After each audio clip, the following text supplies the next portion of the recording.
بسم الله الرحمن الرحيم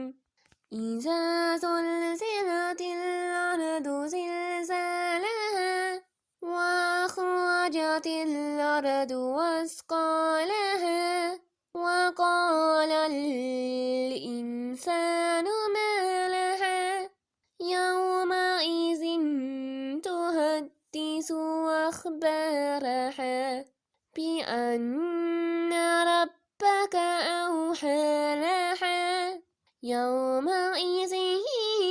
يصدر الناس